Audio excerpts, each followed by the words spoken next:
We resume the disclosure in Part 3 of the dossier, previously leaving off with communications blackout. At 10:30 hours, in accordance with directives from the Department of Defense, both Fleet Command and Ground Operation Units initiate a comprehensive blackout of direct radio channel communications. This precautionary measure aims to prevent potential eavesdropping by foreign intelligence agencies, which could jeopardize the Antarctica Treaty. However, at 10:40 hours, Fleet Intelligence, utilizing covert RSA asymmetric technology, reestablishes covert communications via cryptography, albeit in a limited capacity, with the ground operations forces. At 1100 hours, Fleet Command receives the initial cryptography package, conveying a status update. It reports that assets from Delta II and the 82nd Airborne are either missing or confirmed killed in action during their retreat from the original assignment. Vehicle supply assets were left behind to expedite withdrawal, resulting in minimal provisions and significantly reducing operational sustainability.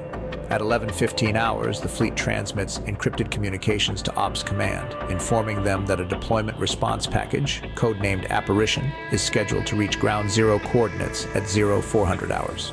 At 11:45 hours, the fleet receives a foreboding message from the Ops Commander. Wolf sighted at defensive position, behaving abnormally, moving stealthily around the 82nd position, evading direct line-of-sight target acquisition. At 12:30 hours, the fleet receives emergency comms from the Ops Commander.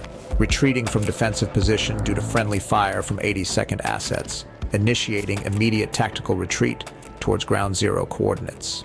At 0200 hours, Fleet Command receives the last communication update from the Ops Commander. ARSV vehicles left behind amid friendly fire, weapons transitioning to blackout status, lacking cover, awaiting further instructions, over.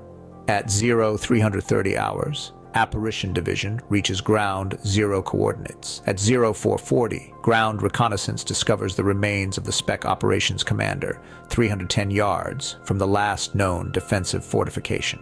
Nearby, the intact body of a large white wolf, devoid of mortal wounds but no longer showing signs of life. The carcass is later removed and loaded for evaluation. The last part of the disclosure includes an excerpt from the medical examiner's report on the operations commander. External and internal examination. Thermal injuries consistent with exposure to intense heat, possible self-immolation. Notably, the extremities and internal organs displayed evidence of merging and conjoining, suggesting an unnatural alteration of the anatomy during the burning process.